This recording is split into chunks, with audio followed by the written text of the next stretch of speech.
દક્ષિણ ગુજરાતમાં હવામાન વિભાગ દ્વારા માવઠાની આગાહી કરવામાં આવતા ખેડૂતોમાં ચિંતાનો માહોલ જોવા મળી રહ્યો છે।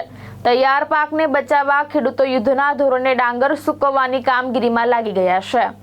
દક્ષિણ ગુજરાતમાં આગામી દિવસોમાં માવઠાની શક્યતા વ્યક્ત કરવામાં આવતા ખેડૂતોના જીવ તાળવે ચોંટી ગયા છે। ખાસ કરીને ડાંગરનો પાક તૈયાર થઈ જતા ખેડૂતો હવે નુકસાન ટાળવા માટે તાત્કાલિક કામગીરી કરી રહ્યા છે।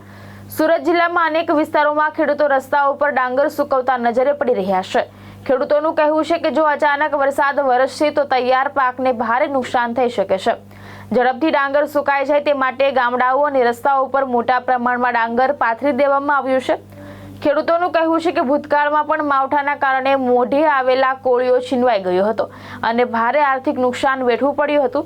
હવે ફરી એકવાર માવઠાની આગાહીના કારણે ખેડૂતોમાં ચિંતા અને દોડધામનો માહોલ જોવા મળી રહ્યો છે।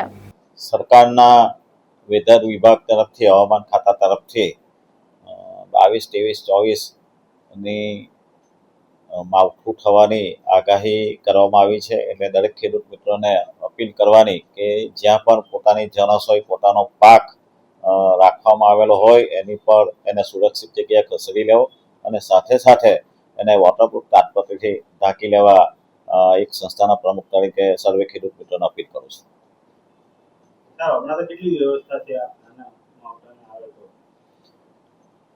અમારી સાયણ ઓલપાડ જહાંગીરપુરા સેન્ટર પર અમારા ઓલપાડ સેન્ટર પર 5 લાખ ગુણીની આવકની ક્ષમતા છે।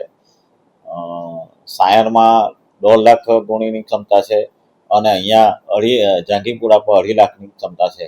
એટલે અત્યારે જોવા જઈએ તો આ બધા ડાંગરના ગોડાઉનો લગભગ અડધા જ ભરાયા છે। એટલે અહીંયા સંસ્થાના ગોડાઉનમાં આવી કોઈ મુશ્કેલી સર્જાવી દેખાતું નથી।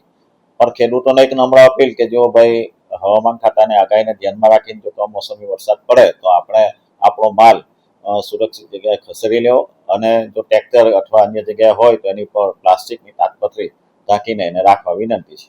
ભાવેશ ઉપાધ્યાય, દ્રષ્ટિકોણ ન્યૂઝ, સુરત।